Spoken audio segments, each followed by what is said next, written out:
every Christian, in virtue of being a Christian, is a philosopher. The only question is whether he's going to be a good one. I identify Adam and Eve as being members of this species. When he started pressing me about the resurrection of Jesus, and I started laying out the evidence, he retreated very quickly. Why did God allow Jesus to suffer so much? Because which argument used to defend Christianity do you find the weakest? the worst argument, well, I suppose. Hello and welcome along to today's Premier Unbelievable Live. I'm Justin Briley, joined by my co-host Ruth Jackson, and we'll introduce our special guest in just a moment's time. But hello, Ruth. Hi. Good I don't to know why be I'm here, shouting. isn't I it? have a microphone. I don't need to shout.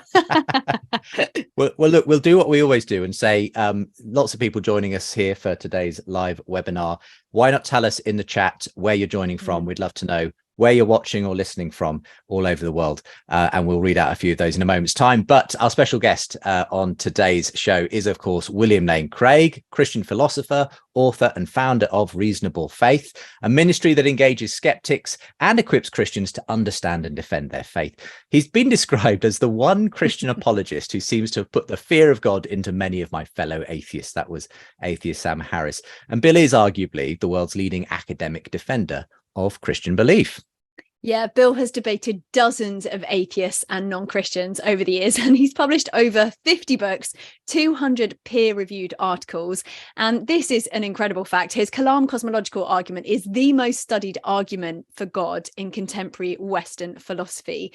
This live event is your opportunity to ask the William Lane Craig anything. So do have a think about what questions or objections you've got about your Christian faith that you find the most challenging or important. Absolutely. Now, you may be a Christian tuning in. You may be not a non-Christian, a skeptic. We would love to hear from everybody across the board. Do please submit your questions. Now, it's very easy to do that here on Zoom. There's a Q&A function, and that's the way to do it. We won't see your questions necessarily if you just put them in the chat. So put them in the Q&A.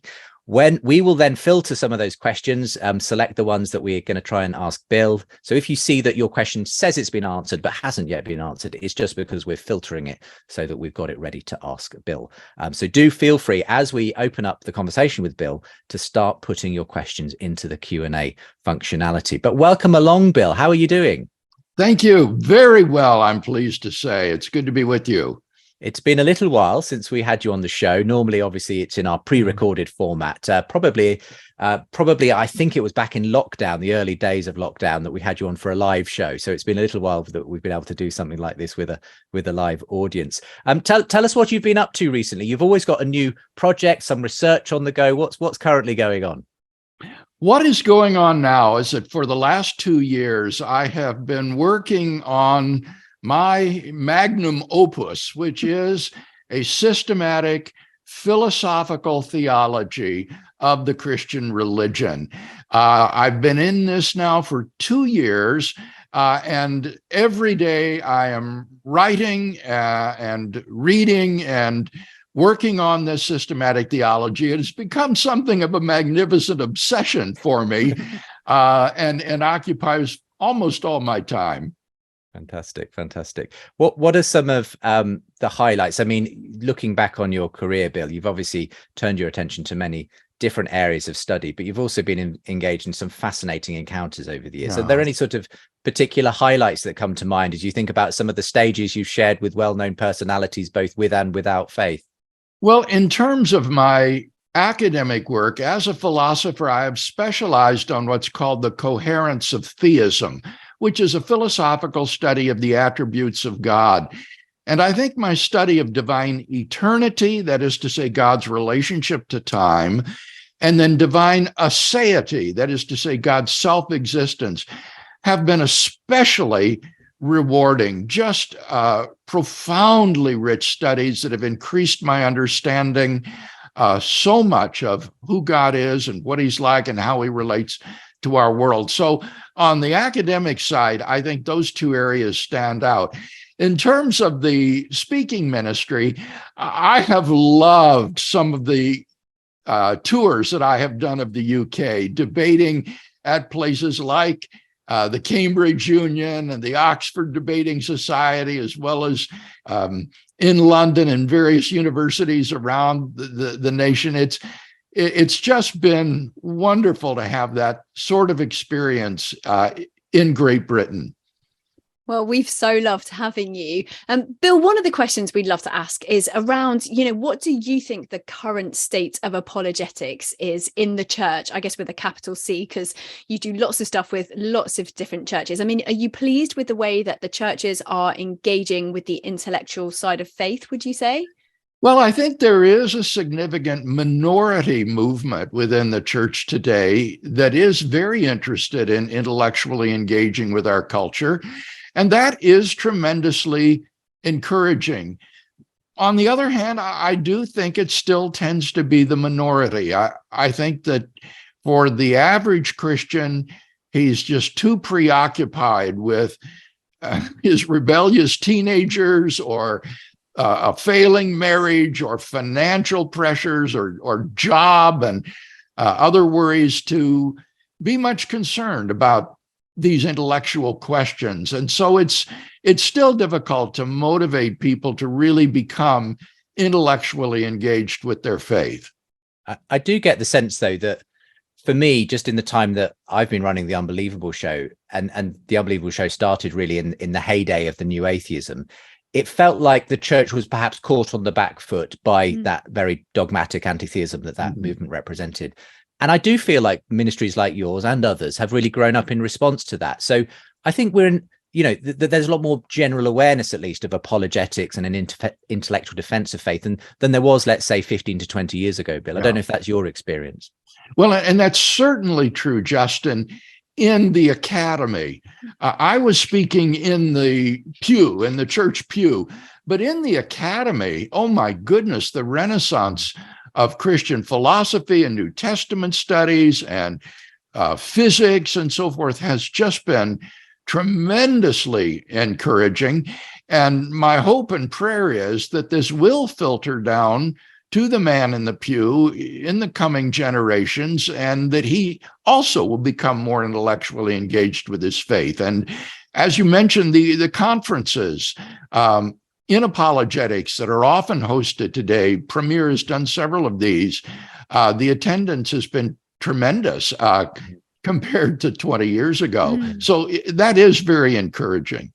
Yeah, absolutely. I can't help but ask as well, Bill, because it's such a wonderful feature of your background. There's a skull on the shelf behind you. Would you mind telling us, or even bringing it down so that you could tell us exactly why there is this hominid skull in the background? Okay, just a second. Bill's just reaching for the skull now, bringing it forward. Here it is. My most recent book was In Quest of the Historical Adam. And this is a life-size replica of the skull of Homo heidelbergensis, which was discovered at Broken Hill Mine in Rhodesia.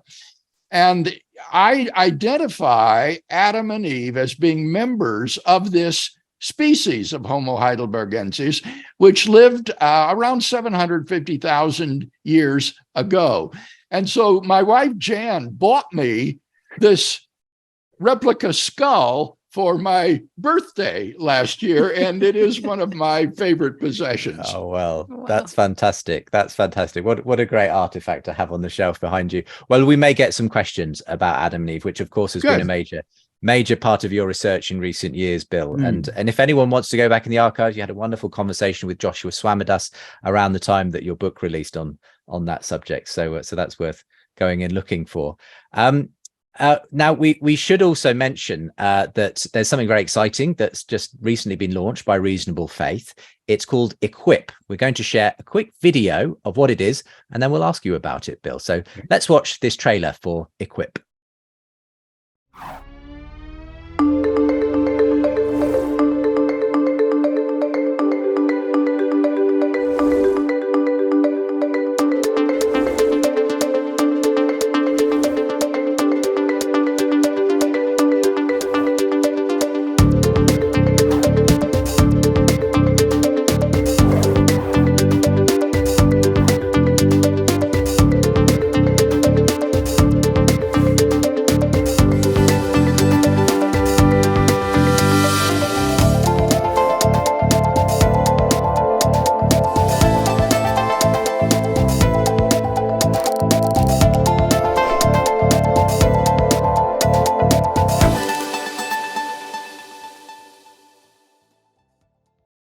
Bill, just before we hear more about Equip, I just want to say where some of you are all watching from. We've got Singapore, where apparently it's 4 a.m. So thank you so much for your commitment. South Africa, Munich, Philippines, France.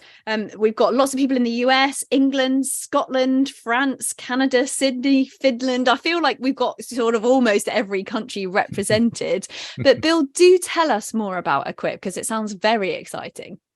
This is a program designed to train especially young people in the art of articulating and defending what they believe as Christians. And these series of courses are based upon these very special Zangmeister videos that we've developed at Reasonable Faith on various arguments for the existence of God, objections to theism, the evidence for Jesus, and objections to Christian exclusivism. And we've developed 7 of these courses so far based on these videos, and they're layered so that the student will be gradually taken through these from one level to another. And along the way, he will take quizzes to test his comprehension of the material. Now, nobody's grading you. You're not going to flunk out or anything like that.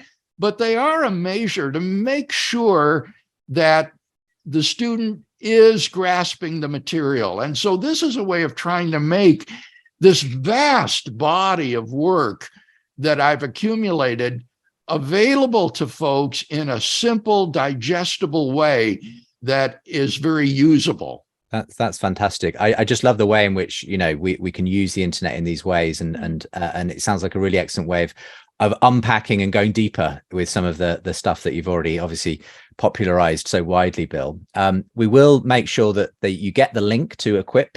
You'll get a follow-up email after today's seminar, which will include a link to find out more about that if you'd like to.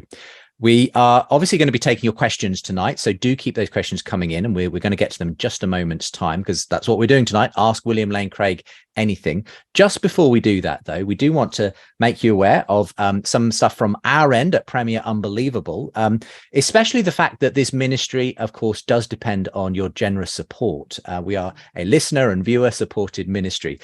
We've got something special, actually, for those who would like to support the ministry from today's show. If you click the link in the chat with today's show to donate, you'll actually receive as a thank you an exclusive ebook featuring the big conversation between William Lane Craig and leading physicist Roger Penrose. They had a conversation with me on the universe and God. It was a fantastic, I'm sure, Bill, you remember this conversation. Oh, very well. Yeah. Well, anyway, this special ebook includes a full transcript of that conversation, but also additional essays and features that were written about it by various commentators. And it's yours as a thank you when you give from today's webinar, or indeed if you're listening or watching at a later date, that link will still work to give. So that link is in the chat now. You will also receive it once this webinar ends, and by email as well. So we would love, if you feel able to support the ministry, we would love to send you that as a thank you. Thank you so much for doing that as you do that. Right, probably time that we started to ask you a few questions, Bill. Great. And they have been flooding in. My goodness, we normally get a lot of questions, but tonight we've already got 72 questions. Well, nearly 100 actually, if you include the ones that we've selected as well. Course, yes. So we're already well underway here, and so we apologise. We won't get to all the questions tonight, but why don't we start with one that I think, you know, is a good introductory question. Carter Yancey wants to know, Bill, many Christians are skeptical that faith needs philosophy.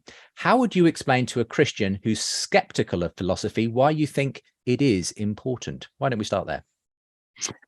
I think in virtue of being a Christian, you are committed to certain philosophical theses. For example, the existence of God, the objectivity and the knowability of truth, the objectivity of moral values. I would say the reality of the soul and life beyond the grave.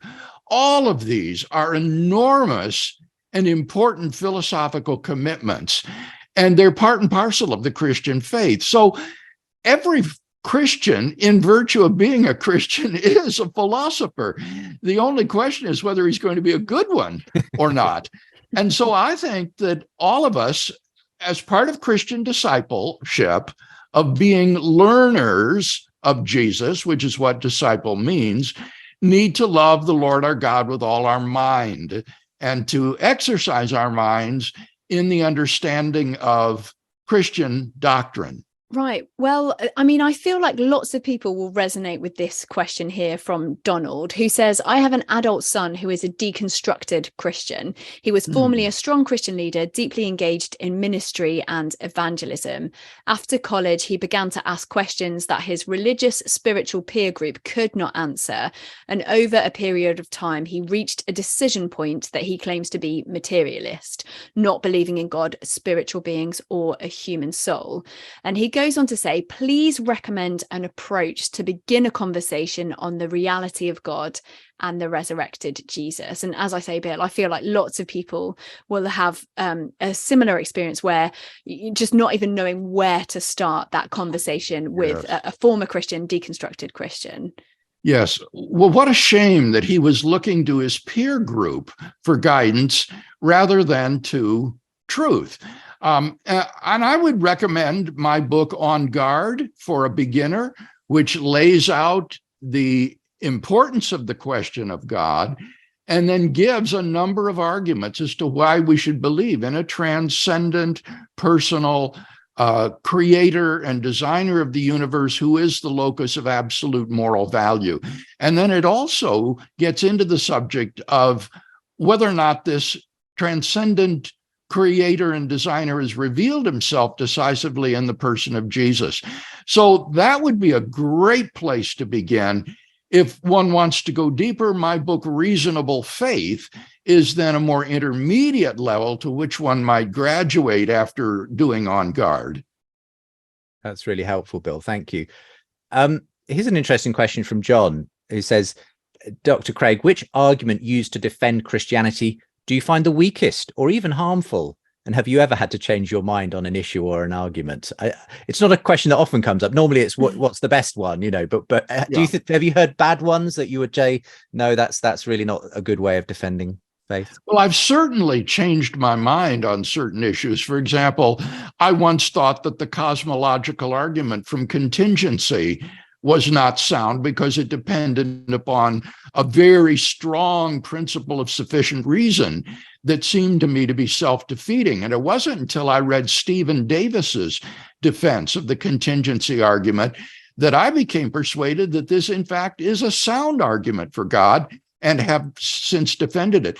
Similarly, I thought that the ontological argument was not a sound argument for God's existence, that it was an attempt to define God into existence, until I read Alvin Plantinga's Nature of Necessity and became convinced that this is a sound and plausible argument for God's existence. So yes, I have changed my mind on certain key issues like that.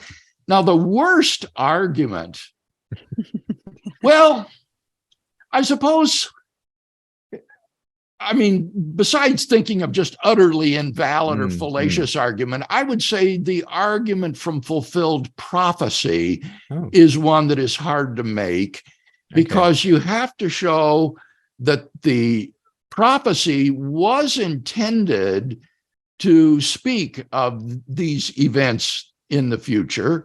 And then you have to show that those events actually did historically occur in fulfillment of that prophecy. And that's very difficult to do. So I think the argument from fulfilled prophecy is one that is hard to put is through. Tougher to defend. Yes. I suppose any argument as well can be formulated in ways that are better or worse. And so you inevitably get people who make a real hash of what could be a fairly good argument for God. Yes, that is the lesson of the contingency argument or the ontological argument. Certainly there are invalid or unsound forms of those arguments, but that doesn't mean that the core of the argument is incapable of being properly and cogently articulated. Good. Well, this might be an opportunity to hold up your skull, Bill. So I'll just give you a pre-warning there. This is a question from Sheila, which I would imagine again is echoed by lots of people. She says, "Here's a big one, Bill. My husband believes that the Adam and Eve story is a myth. He is a scientist. However, I can think of no better explanation of how sin entered the world, assuming that creation was originally perfect, than that so-called myth. What do you think?" I think that the first 11 chapters of Genesis are quasi-mythical. That is to say, I think that they exhibit many of the characteristics of what folklorists and classicists called myth. Now, I hasten to add that when I use that word, I am not talking about myth in the popular sense of the word, of a falsehood, like the myth of the low-calorie diet or the myth of the self-made man.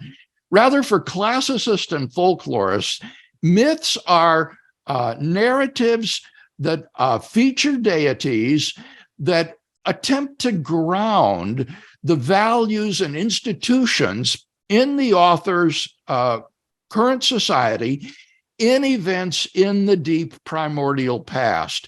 And certainly Genesis 1 to 11 is aimed at doing precisely that. Now, it's characteristic of myth as a literary genre that it is full of figurative language or symbols that need not be taken literally. And I think that's exactly what you find in Genesis 1 to 11. The starkest example of this is the description of God in Genesis 2 and 3 as some sort of a humanoid physical person walking in the cool of the day in the garden looking for Adam and Eve in the bushes. This is clearly an anthropomorphic description of God, whom the author of the Pentateuch believes to be an incorporeal, transcendent being who in the beginning created the heavens and the earth. So I would agree with her husband that it is quasi-mythical, and that's not a threat to the truth of these narratives. But I would add that it is mytho-historical. The presence of the genealogies that transform these primeval stories into a primeval history showed that there is definitely a historical interest on the part of the author of the Pentateuch, and that just as he indisputably regarded Abraham and his descendants as historical, so he thought that Abraham's ancestors were historical. So I see Genesis 1 to 11 as an intriguing, fascinating blend of myth and history, real people, real events, but described in the figurative and metaphorical language of myth. Well, let's stick with that theme, because David Harris wants to ask, I recently read some sections of your new book on the historicity of Adam and really enjoyed it. My question is, as I rethink Genesis 1 to 11, I am moving away from a literalistic reading, and this has led me to wonder how best to find meaning in these passages. If a literalistic approach is not the best way, and I agree with you on this, then how do I read these well? And what are perhaps some resources you recommend to help me pursue the intended meaning of these passages? I think what you need to ask yourself as you read the narratives is, what is the theological point that the author of the Pentateuch is trying to make? For example, clearly in chapter 1, the point is that the things of nature, the stars and the planets, the animals and the vegetation are not gods, nor infused with God. Rather, they are just natural products that are the creation of the transcendent creator of the universe. And so it results in a desacralized view of nature. Nature is not full of gods. It's not a haunted house, and therefore is open to rational exploration and discovery. So it struck me forcefully that the desacralization of nature that paved the way for modern science, that is often credited to the pre-Socratic Greek philosophers, pride of place belongs to these Hebrew authors of Genesis 1 to 11, particularly Genesis 1, who enunciated a desacralized view of nature, which is the natural product of this transcendent creator. And so look to see what is the point that the author is trying to make. Let me give you an analogy that may be helpful. Jesus' parables were not meant to be taken literally. These were not historical stories. They were stories that he made up to illustrate a point. And I think in almost every case, it's pretty obvious what the point of the parable is trying to teach. You read the parable and say, what is it that Jesus is trying to teach by the story of the Good Samaritan or the story of the prodigal son? And in the same way that you can see the central point that this parable teaches, even though it's not literal, nevertheless, I think you can do the same thing with Genesis 1 to 11 and see the central theological points that emerge there. And I list 10 such points in my quest for the historical Adam. Well, there's another question on this topic, and then perhaps we might take some from a slightly different route. This is from James in Brighton, and he says, how can all humans be descended from Adam and bear the image of God, considering the geographical fossil evidence of humanoids being so widely distributed throughout the globe? Well, this requires you to push the date of Adam and Eve very far into the past. I mentioned that I identified Adam and Eve as members of the species Homo heidelbergensis, or Heidelberg man. Heidelberg man was the common ancestor of Neanderthals and Homo sapiens. He was the stem species from which Neanderthals and Homo sapiens emerged. So by placing Adam and Eve in the deep past, around 750,000 years ago, that gives ample time for Heidelberg man to diffuse throughout the world, and indeed his skeletons are found throughout the world. And he migrated into Africa, into the Middle East and Europe, and in Africa evolved into Homo sapiens. In Europe and Asia, he evolved into Neanderthals. So that problem of geographical distribution is met by having a sufficiently early date for these persons. One more question before we move on. And there's a fantastic amount of chat going on today. It's very lively in the chat this evening. Lots of back and forth on the nature of Genesis as we've been talking it through, Bill. But here's just one more from Jonathan, who says, I commend your book In Quest for the Historical Adam, as I believe this work was done with the utmost integrity, sincerity, and objective scholarship. My question is this: has the content of that book made you question any other material within other works you've published? Would you change or adjust any material from past publications? Yes, thank you for that question. It did cause me to revise one important view that I had. As a result of my study of the resurrection of Jesus, I concluded that physical human death is the result of sin, and that it is because of the fall of Adam that human beings are mortal and need the resurrection to solve that problem. As a result of my study of the historical Adam, I came to the conclusion that that view is in fact wrong. I think that Adam and Eve were created mortal, just like any ordinary biological organisms. They would have eventually died if they lived long enough in the garden. And evidence for that is the fact that if they were naturally immortal, there was no reason to have the tree of life in the garden. The tree of life was there because it was a sort of fountain of youth, as it were, that would continually rejuvenate them. And when they fell into sin, they were expelled from the garden precisely so that they wouldn't eat of the tree of life. Moreover, you notice that when God says, in the day you eat of it, you will surely die, and yet they don't drop over dead when they sin, but they are immediately spiritually alienated and estranged from God. And that suggests that the death spoken of there is spiritual death that ensues from sin, not physical death. And so when you go to the New Testament, it's so interesting. In Romans 5, Paul is talking about spiritual death. And what is the remedy for spiritual death? It's justification. Justification remedies spiritual death. But in 1 Corinthians, where he's talking about physical death, what is the remedy for physical death? It's not justification, it's resurrection from the dead. So the resurrection remedies the mortality that we share and conquers physical death. But the answer to spiritual death is not resurrection, it's justification. Fantastic. So that was a major change. Yeah. Brilliant. Well, let's move on. I mean, there may well be some more questions about Adam and Eve coming in, but if we move just a little bit, lots of people have been talking about artificial intelligence recently, particularly ChatGPT. We've got a question in here from Aaron, which says, do you find any utility in artificial intelligence, such as ChatGPT? Have you experimented with it much? But I guess, yeah, what do you think about it, Bill? What's your opinion on artificial intelligence? I haven't.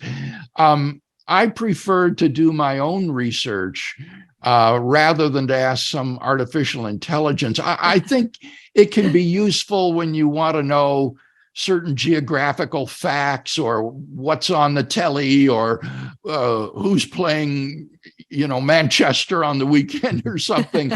But when it comes to really serious things, I don't think you should use it. I noticed that somebody actually reconstructed a debate through artificial intelligence between me and Richard Dawkins. And when I read it, I thought, man, if I did that bad, I would be ashamed of myself against Richard Dawkins. So I don't think this artificial intelligence was very intelligent at all.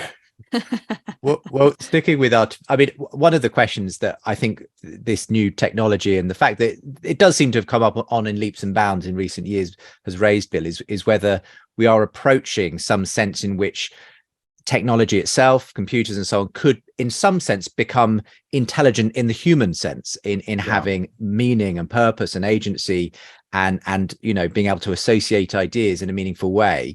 Do you think we'll ever get to that point where there is a sort of human level intelligence coming out of technology? I'm not equipped to say, Justin. My opinion wouldn't be worth anything on this because I am simply not expert on AI. Well, here's a related question then, one that I know you have thought about a bit more, which is from Michael, who says, what, Bill, is your theory of consciousness? Specifically, Michael wants to know supervenience with regards to mental and physical properties. And do near-death experiences affect your view of consciousness at all? I haven't been very persuaded by what I know about near-death experiences, but it seems to me that we want to say that the soul is the seat of consciousness and is a substance distinct from the body. If you say that the soul or consciousness is merely supervenient upon the brain, then that is incompatible with mental causation, because in that case, all the causation is from physical brain state to physical brain state. And conscious just rides along on the surface in a causally impotent way. And so there is no mental causation. For the same reason, there is no freedom of the will, because these mental states have no ability to do anything. Everything is determined physically by the brain states and the stimuli that they receive. There would, as a result, be no moral agency either, because the deterministic outcomes of brain states are not morally significant. It's hard to explain intentionality on this basis either, that I have the ability to think about things that don't even exist. So for all of these reasons, I think it's very important to maintain that whatever the relationship between the mind and the brain, the mind is more than just a supervenient reality. It can be correlated with brain states, but I don't think we could say that it's simply supervenient on them. Well, Bill, we've had quite a lot of questions, understandably, in an event like this around suffering and evil. I mean, how would you approach the question of suffering? If God is good, if he exists, why would he allow suffering? I like to draw a distinction between the intellectual problem of suffering and the emotional problem of suffering. The intellectual problem is how to reconcile the existence of an all-loving, all-powerful God with the horrible evil and suffering in the world. The emotional problem consists of how to dissolve people's dislike of a God who would allow them or others to suffer so. And I'm persuaded, Ruth, as I talk to folks, that for most people, the problem of suffering is not really an intellectual problem. They've never really thought about it deeply. It's an emotional problem, and therefore needs to be resolved, I think, emotionally. Intellectually, I would say that the problem of suffering and evil puts a burden of proof on the atheist's shoulder that is so heavy that it is unsustainable. The atheist has to show that it is either impossible or highly improbable that God has morally sufficient reasons for permitting the suffering and evil we see. And that involves probability judgments way beyond our ability to make with any sort of confidence. So I don't think there is a good intellectual objection to the existence of an all-powerful and all-good God based on evil and suffering in the world. Now, the emotional problem still remains, however, and there I would say that those who are going through terrible suffering need to meditate upon the cross of Christ. When we meditate on the cross of Christ, we see that God himself took upon himself in Christ incomprehensible suffering, even though he was totally innocent. And why did he do it? Because he loves us so much, and so was willing to bear that suffering that we deserved as the punishment for our sins in order to redeem us and bring us into an eternal relationship with himself, far more wonderful than we could ever think or imagine. And I think when we think about the extent of his love and what he was willing to endure for us, that can give us the emotional strength and courage to bear the cross that God asks us to bear during this finite human existence. I'll ask a follow-up question to that, Bill. James asks, well, so first of all says, thank you for your amazing commitment to upholding truth. But James works with a youth group in a church in Brighton and says, could you help me explain as simply as possible a response to their question? Why would God, being all powerful, create a world with sin and suffering in it? Why allow so much pain? And perhaps this is another question. Why not just skip straight to heaven? Why do we have to go through this veil of suffering? I think that the second question provides the key to the first. Okay. Heaven is not something that God imposes upon people independently of their free will. Rather, this world is a veil of decision-making in which we are allowed to freely determine our own eternal destiny by freely choosing for God or against God. And so God isn't some kind of a divine rapist who imposes himself upon us. And therefore, he cannot simply send everybody to heaven, which would violate their freedom of the will. Now, what that means is that God has created a world at a certain epistemic distance from himself, a certain arm's length from himself, so that he doesn't overwhelm our free wills by his glory and power.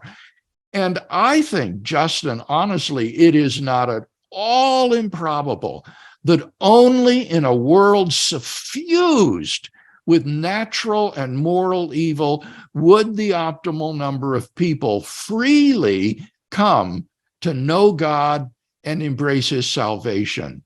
And so I think God's overriding aim in human history is to bring as many people as possible into the kingdom of God freely, with as little loss as possible, and that doing that may well require permitting enormous amounts of suffering and evil in the world. It's such an interesting way of looking at it, Bill. I've heard something that sort of sounds similar that I think goes back to Alvin Plantinga, where he talked about the fact that sometimes people object to, that there are other possible worlds, for instance, where we could have had a world with slightly less suffering or something, and God would still have, been able to fulfill his purposes. But I think Plantinga's response to that was, it's just possible that a world in which Christ had to come in and die a sacrificial death, demonstrating that the greatest possible love possible is the best of all possible worlds that we're actually living in, despite the all the evidence that appears to be to the contrary. The fact that it's a world which required Christ's sacrifice and the great good that exists in and of itself is in fact an indicator that we may well be living in the best of all possible worlds because of what Christ has done in that sense. Plantinga's hypothesis is so interesting because on this view, the self-sacrificial atoning death of Christ for our sins is an incommensurable good, so that when you weigh different possible worlds against each other, worlds that include this incommensurable good far outweigh these worlds without it. Now, think about that. In order for Christ to die for your sins, the world has to be full of sin. And therefore, evil would be a concomitant automatically of the atoning death of Christ. So that is really an interesting perspective, and I think is one that is well worth consideration. Well, just on that, before we move away from suffering, because as I said, there's lots of different questions around this. Mark Bashir has said this: loving parents don't want to see their children in pain. So why did God allow Jesus to suffer so much? Because he loves us so much that the Father and the Son agreed that the Son would bear the punishment for our sins so that we might be redeemed and come into this eternal love relationship with God. One of the most popular Bible verses is that God so loved the world that he gave his only Son, that whoever believes in him should not perish but have everlasting life. So the atoning death of Christ is tremendous testimony to the self-sacrificial love of God, and particularly for Jesus' voluntary self-sacrifice for us. Bit more of a personal question, Bill, because what you've described is obviously an important part of the Christian understanding of the gospel and what it means to accept Christ. So you can, if this pries too much into personal conversations, feel free to say, but Keegan wants to know, what was it like talking to Ben Shapiro, a well-known talk show host who is Jewish himself by background, especially in regards to the gospel? I know that you obviously had an interview on Ben Shapiro's show, Bill. Can you share anything about sort of what you felt, how the conversation went, and how I can say that I to found him to be very congenial, really a friendly, casual fellow, not at all self-important or presumptuous. We really hit it off well. And I noticed that when he started pressing me about the resurrection of Jesus, and I started laying out the evidence, he retreated very quickly and changed the subject, which I thought was sort of interesting. But I greatly enjoyed our conversation. If I could ask one more that's sort of in the realm of people who deal with apologetics online and that sort of thing. You've appeared on Cameron Bertuzzi's channel a few times. He runs the Capturing Christianity YouTube channel and has spoken to many apologists over the years. Cameron is sort of the Justin Brierley of the United States. But maybe I wouldn't like to compare myself to Cameron. But anyway, he's been on an interesting journey. I don't know how much you're aware of this recently, Bill, but he's recently converted to Catholicism. Yes.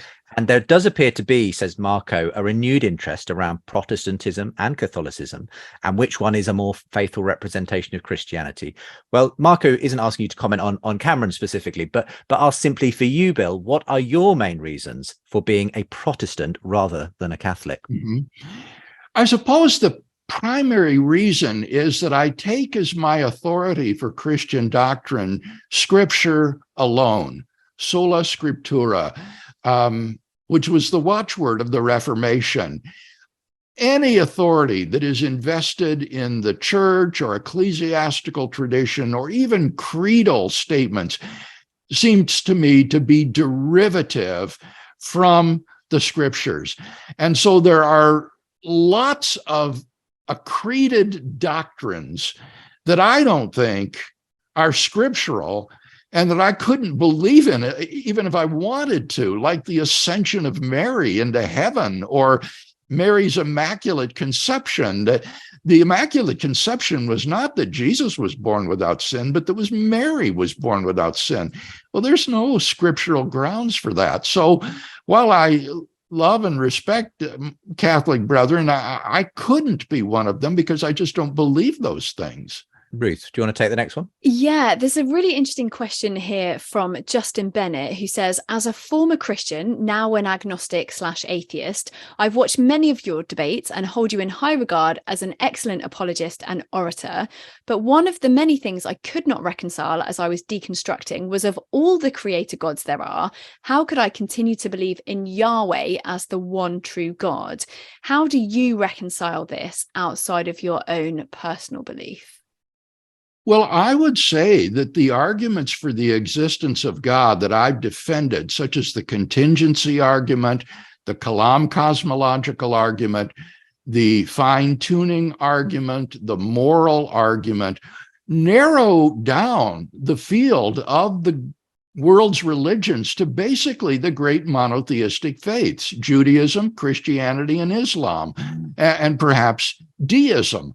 But it excludes all of the polytheistic and pantheistic religions. So if these arguments are correct, then you're already down to about only 4 alternatives. Now, beyond that point, beyond a generic monotheism, I think that you have to look at the person of Jesus of Nazareth and ask, which religion gets Jesus of Nazareth right? And clearly it's not Islam, because Islam denies that Jesus of Nazareth was ever crucified, that he ever died, which is the one indisputable fact about the historical Jesus. Judaism, I think, is fine up until the point of Jesus, but then it doesn't explain who Jesus was, particularly the evidence for his radical personal claims and his resurrection from the dead. If God really did raise Jesus from the dead, then he has unequivocally vindicated those radical personal claims for which he was crucified. And that implies, therefore, that Jesus is the self-revelation of God. And that rules out these other monotheistic faiths, such as Judaism, Islam, and deism. So that, in a nutshell, would be the reason for preferring Christian theism. And I hope that our listener that submitted this question will reconsider those arguments with a view toward coming back to Christ. I think we've got a number of people who are on different parts of the faith spectrum watching and listening tonight, Bill. Mark, for instance, describes himself as a respectful and curious doctor who has been following your work for some time now. Now, Mark says, I am a theist and a medical doctor. I've often heard stories of miraculous healings and other extraordinary events that are attributed to God's intervention. However, I've noticed that there seems to be an absence of such evidence in the scientific literature. Do you have any thoughts on why there seems to be a lack of empirical evidence for miracles, Bill? You know, this is really a controverted question. I have a friend in Southampton, Dr. Peter May, whom I know Justin knows. Well, I'm going to leap in, Bill, because we had Peter on the show just recently, debating this very subject with Craig Keener, who I'm sure you're aware has been cataloguing modern evidence for miracles. And so they had quite the debate, I can tell you, on that show. Yeah. But yes, so I think for our doctor friend who submitted the question, he needs to be aware that in order to be a Christian, you do not need to believe in contemporary miracles. Even if you think that Peter May is wrong, is overly skeptical, there is absolutely no doubt that this man is a deeply committed Christian who loves Jesus Christ, but he just doesn't think that God is in the business of doing the sort of miracles today that were done through the ministry of his son, Jesus of Nazareth. So this is a question on which Christians are at liberty to disagree. And if he is skeptical of modern medical miracles, that's just fine. If you don't mind me asking, Bill, where do you fall on that? It's not necessarily something you've researched greatly, but I really hope Peter is not right here. I don't want to tie God's hands and say, you can't do this anymore, Lord. I want to be open to miracles. And yet, on the other hand, I have to confess that there are a lot of really spurious miracle claims and that many are poorly attested. I expressed a moment ago some skepticism about near-death experiences, for example. So I'm open-minded. I'm ready to follow the evidence where it leads, but I don't have a strong view. Well, Bill, you mentioned near-death experiences there, but there's a question, I guess, kind of related to that from Gay Vivian, who says, Dr. Craig, can you tell me what happens to us when we die, including the final resurrection? Mm-hmm. I can tell you what the Bible says. What it says is that when your physical body dies and decays, your self or soul, that immaterial aspect of your being, goes to be either with God, if you are a regenerate and redeemed person, or it goes into a situation of separation from God. And it will stay in that intermediate state until the end of the universe, when God, so to speak, rolls up the scroll of human history and brings our space-time continuum to an end and inaugurates a new heavens and a new earth. And it will be at that time, at the end of the age, that the dead will be raised and that they will be reunited with an immortal, everlasting, supernatural, spiritual body, and then taken into the new heavens and the new earth if they are indeed children of God or separated from God forever. Bill, we are rapidly approaching the end of our time, and you've answered all these questions so well, and that you haven't seen any of these in advance, of course. So thank you for the excellent job you're doing.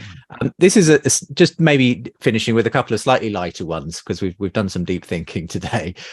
Zoe has a question: if you could have a coffee and a chat with anyone from the Bible except for Jesus, who would you choose and why? Most certainly, Paul. I am in awe of the Apostle Paul. This man was a genius, a brilliant thinker, and moreover, what a soldier, what a brave man. When you think of how he was stoned and whipped and beaten, and yet every time would get up and go on to the next city and proclaim the gospel. I'm just in awe of someone with this kind of courage and perseverance. So I would love to sit down with the Apostle Paul and have a coffee.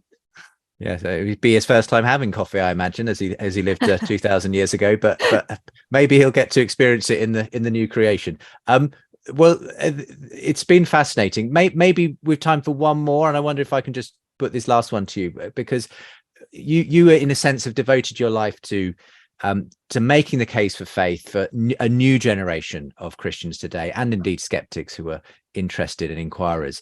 But Andy wants to say, I'm a full-time pastor, Bill, with 5 young children. What advice do you have for parenting while also serving in full-time ministry, which, as you know, can be very challenging? I want my kids to know and love Jesus and love and belong to a local church as adults.